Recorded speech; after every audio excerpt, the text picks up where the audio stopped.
오늘은요, 많은 분들이 이용하시는 한국교육방송공사 EBS 있잖아요. 네네.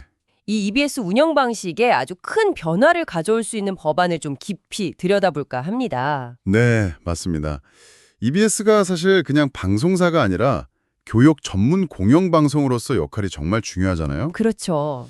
그래서 최근에 EBS의 독립성, 또 정치적 중립성 이런 걸 강화하기 위한 법 개정 논의가 꽤 활발했거든요. 오늘 바로 그 결과물인 대안법률안을 자세히 살펴보겠습니다. 여러분이 쉽게 핵심을 파악하실 수 있도록 제가 옆에서 잘 안내해 드릴게요. 법안의 구체적인 내용하고 또 이게 왜 나왔는지, 배경, 그리고 앞으로 어떤 영향이 있을지 조금 더 깊이 있는 분석을 제공해드리겠습니다. 좋습니다. 그럼 먼저 이 법안 기본적인 정보부터 좀 알아볼까요? 이름이 좀 길던데 정확한 이름하고 지금 어디까지 와 있는 건가요? 네, 정식 명칭은 한국교육방송공사법 일부 개정 법률안 대안이고요. 여기서 대안이라는 말이 붙은 게 좀 중요해요. 아, 대안. 그게 보통 의원 한 명이 내는 거랑은 다른 거죠? 네, 맞아요. 특정 의원 한 명이 대표 발의한 게 아니고요. 이게 2024년 12월부터 작년 3월까지 한민수, 이훈기, 최민희 의원 포함해서 총 13명의 의원들이 각자 냈던 EBS 관련 법안들이 있었어요. 네. 그것들을 국회 과방위, 과학기술정보방송통신위원회죠. 아, 과방위. 거기서 이걸 다 모아서 심사하고 하나로 통합하고 조정한 위원회 차원의 최종 안인 겁니다. 그래서 대안이라는 이름이 붙었고요. 이게 2025년 7월 7일에 과방위 전체 회의에서 의결됐으니까 이제 본회의 표결을 앞두고 있는 거죠. 아하, 그러니까 여러 안을 종합해서 만든 위원회 버전이군요. 제안자는 그럼 과방위 위원장이 되겠네요. 네, 그렇습니다. 그럼 이 법안은 왜 나오게 된 걸까요? 제안 이유, 핵심은 역시 EBS의 독립성 문제인 것 같아요? 맞습니다. 제안 이유를 보면 딱 그 얘기가 나오는데요. 현행법상으로는 EBS 이사나 사장을 임명하는 과정에서 정치적인 영향력을 완전히 배제하기가 좀 어렵다. 이런 구조적인 문제가 계속 지적되어 왔거든요. 네, 공영방송 지배구조 문제는 항상 논란이죠. 특히 EBS는 또 교육 분야니까 더 민감하고요. 그렇죠. 그래서 이 구조 때문에 EBS가 정치적으로 좀 휘둘릴 수 있다. 이런 논란이 계속 있었던 거죠. 결국 EBS가 좀 더 중심을 잡고 공적인 책임을 제대로 하고 또 정치적으로 중립성을 지키면서 합리적으로 운영될 수 있게 하자. 이런 취지군요. 특히 이사회 구성하고 사장 뽑는 방식을 바꾸는 데 초점을 맞춘 것 같고요. 네, 정확합니다. 궁극적으로는 방송의 자유와 독립을 보장해서 EBS가 진짜 제 역할을 충실히 할 수 있도록 어떤 기반을 만들겠다. 바로 그겁니다. 좋습니다.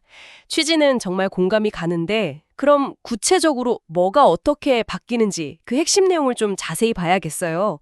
이사회 구성이랑 사장 선출 방식, 이 두 개가 제일 큰 변화겠죠? 네, 맞습니다. 크게 세 가지 핵심 변화를 짚어볼 수 있는데요. 첫 번째가 바로 이사회 구성 방식 변경입니다. 이사회가 어떻게 바뀌나요? 일단 이사수가 지금 9명인데 이걸 13명으로 늘립니다. 근데 그냥 숫자만 늘리는 게 아니고요. 이사들을 추천하는 주체를 엄청 다양하게 만들었어요.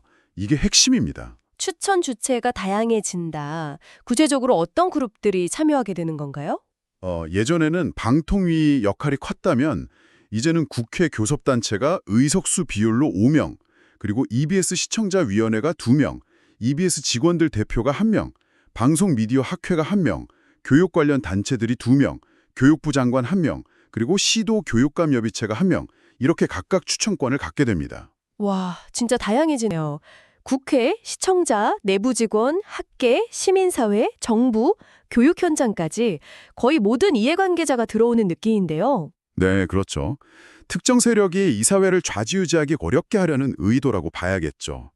그리고 각 추천 주체는 추천할 때 민주적 절차, 공정성, 투명성 확보 방안을 마련하고 기준이나 과정, 왜 추천했는지 이유까지 다 공개해야 합니다. 이것도 새로 생긴 조항이에요. 아, 투명성 강화 조항까지. 그럼 추천된 이사는 최종적으로 누가 임명하는 거죠? 혹시 추천했는데 임명 안 하면요? 임명은 지금처럼 방송통신위원회가 합니다. 그런데 중요한 변화가 있어요. 법에 정해진 결격 사유가 없으면 추천받은 날로부터 14일 안에 임명해야 한다는 의무 조항이 생겼습니다. 만약 이 14일 지나도록 임명 안 하면요, 자동으로 임명된 걸로 봐요. 오, 오, 그거 굉장히 강력한데요. 추천기관에 힘을 실어주고 방통위가 임명을 미루거나 거부하기 어렵게 만드는 거네요. 자, 그럼 이사회 자음으로 중요한 변화, 사장 선출 방식은 어떻게 바뀌나요? 네, 두 번째 핵심 변화가 바로 이 사장 선출 방식인데요. 사장 후보 국민추천위원회라는 걸 새로 만듭니다. 사장 후보 국민추천위원회요? 이름만 들어도 좀 파격적인데요. 국민이 직접 후보를 추천한다, 이런 건가요? 네, 그렇습니다. EBS 사장 후보자를 이 국민추천위원회가 추천하게 되는 거예요. 이 위원회는 성별, 연령, 지역 같은 걸 고려해서 100명 이상 국민위원으로 구성하고요. 필요하면 여론조사 기관에 맡길 수도 있게 했어요. 100명 이상. 규모가 꽤 크네요. 그럼 이 국민추천위는 어떻게 후보를 추천하나요? 지원자들한테 경영계획 발표도 시키고 면접도 보고 또 위원들끼리 충분히 토론하는 수기 과정 같은 걸 거칩니다. 이 모든 걸 종합해서 최종 3명 이하 후보자를 뽑아서 이사회에 추천하는 거죠. 국민들이 직접 심사하고 토론해서 추천한다니 이거 정말 새로운 방식인데요. 그럼 국민추천위가 추천하면 이사회는 어떻게 결정하죠? 이사회가 그 추천 후보 중에서 최종 1명을 골라서 대통령에게 임명 제청을 합니다. 근데 여기서도 중요한 게 추천받은 날로부터 14일 안에 그냥 과반수 찬성이 아니라 재적 이사 5분의 3 이상 찬성으로 의결해야 해요. 5분의 3이면 13명 중에 8명 이상 찬성해야 한다는 건데 기준이 꽤 높네요. 폭넓은 동의를 얻으라는 거군요. 네, 그렇죠. 만약 14일 안에 5분의 3 찬성을 얻는 후보가 없으면 마지막 투표일로부터 다시 14일 안에 결선 투표를 해서 다수 득표자를 제청하도록 했고요. 그리고 이 모든 과정, 후보 추천부터 이사회 제청 의결까지 다 투명하게 공개해야 합니다. 절차적 민주성, 투명성 확보에 정말 신경을 많이 쓴 것 같네요. 국민 추천위 도입, 특별 다수결, 결선 투표, 과정 공개까지. 자, 그럼 마지막 세 번째 변화는 뭐죠? 10번째는 그 외의 주요 변경 사항들인데요. 먼저 부사장 임명 방식이 좀 바뀝니다. 예전엔 사장이 그냥 임명했는데 이제는 사장이 임명하더라도 반드시 이사회 동의를 얻어야 해요. 아, 부사장 임명에도 이사회 동의가 필요하게 해서 견제 장치를 둔 거군요. 네. 그리고 사장, 부사장, 감사 임기를 3년으로 하고 한 번 연임할 수 있다고 법에 명확히 못 박았습니다. 이전에는 이게 좀 불명확했거든요. 그렇군요. 정리해보면 이사수 늘리고 추천 다양화, 투명성 강화, 사장 선출의 국민추천위 도입, 이사회 의결 요건 강화, 부사장 임명에도 동의 필요, 임기 명확화. 와, 진짜 EBS 지배구조 전반에 큰 변화네요. 그럼 이 법안이 시행되면 기대할 수 있는 장점은 뭘까요? 역시 가장 큰 기대는 EBS의 정치적 독립성 강화겠죠. 다양한 주체가 이사회에 참여하고 국민추천위가 사장 후보를 추천하면 아무래도 정치권 입김에서 좀 더 자유로워질 수 있을 테니까요. 그렇죠. 운영의 투명성이나 공공성도 높아질 것 같고요. 추천, 선출 과정 다 공개하니까 깜깜이 인사 이런 논란도 줄어들겠네요. 맞습니다. 투명성 제고도 중요한 장점이고요. 또 다양한 분야 전문가나 시민사회, 교육 현장 목소리가 이사회에 직접 반영될 수 있다는 점도 긍정적이죠. 하지만 이렇게 크게 바뀌면 문제점이나 걱정되는 부분은 없을까요? 예를 들어 이사가 13명이나 되고 추천 주체도 너무 많으면 오히려 의견 모으기 힘들거나 새로운 갈등이 생길 수도 있지 않을까요? 네, 그럴 수 있습니다. 충분히 현실적인 우려죠. 13명 이사진 간의 역학관계, 특히 국회 교섭단체 추천 5명의 영향력이 어떻게 될지 지켜봐야 하고요. 다양한 이해관계가 부딪히면서 의사결정이 느려지거나 갈등이 심해질 가능성도 있습니다. 그렇죠.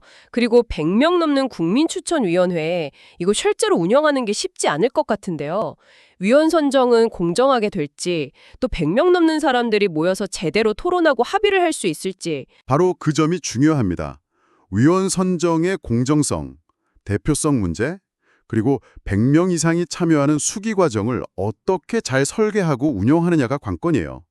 잘못하면 그냥 형식적인 절차가 되거나 또 다른 문제가 생길 수도 있거든요. 그러네요. 아까 그 이사 자동 임명 조항이나 사장 제청 5분의 3 찬성, 결선 투표 이런 것들도 실제 운영하면서 예상 못한 문제가 생길 수도 있겠고요. 그렇습니다. 법조항 자체는 좋아 보여도 실제 운영은 또 다를 수 있거든요. 그래서 법 통과 이후에도 시행령이나 규칙을 어떻게 만드느냐가 아주 중요하고요. 또 실제 운영되는 걸 보면서 계속 보완해 나가야 할 겁니다. 결국 이 법안이 EBS의 독립성이나 공공성을 높일 잠재력은 크지만 동시에 운영상의 어려움이나 풀어야 할 숙제도 안고 있다. 이렇게 볼 수 있겠네요. 앞으로 어떻게 되는지 정말 잘 지켜봐야 할 것 같습니다. 오늘 저희가 함께 살펴본 한국교육방송공사법 개정안, 여러분은 어떻게 들으셨나요? EBS의 미래, 또 우리 교육에 중요한 영향을 줄 수 있는 법안인 만큼 여러분의 꾸준한 관심이 필요합니다. 네, 오늘 저희 얘기가 이 법안을 이해하시는 데 조금이나마 도움이 되었으면 좋겠습니다. 오늘 내용이 유익하셨다면 저희에게 큰 힘이 되는 좋아요 부탁드리고요. 여러분의 생각도 댓글로 남겨주시면 감사하겠습니다. 그리고 앞으로도 저희 정톡의 법안 설명 놓치지 않으시려면 구독과 알림 설정까지 꼭 부탁드릴게요. 오늘 저희가 준비한 내용은 여기까지입니다. 법안이라는 게 좀 딱딱하게 느껴질 수 있지만 결국 우리 삶과 다 연결되어 있다는 점 기억해 주시면 좋겠습니다. 특히 교육 문제는 더 그렇고요. 맞습니다. 마지막으로 여러분께 이런 질문 한번 드려보고 싶네요. 이런 제도적인 벼워만으로 공영방송의 독립성이 정말 확보될 수 있을까요? 아니면 제도가 아무리 좋아도 결국 운영하는 사람들의 의지나 사회 전반의 인식이 더 중요한 걸까요? 한 번쯤 생각해 보시면 좋겠습니다. 다음에도 여러분이 꼭 알아야 할 중요한 법안 정보 쉽고 깊이 있게 분석해 드리겠습니다. 지금까지 다비드 신선이었습니다. 감사합니다. 감사합니다.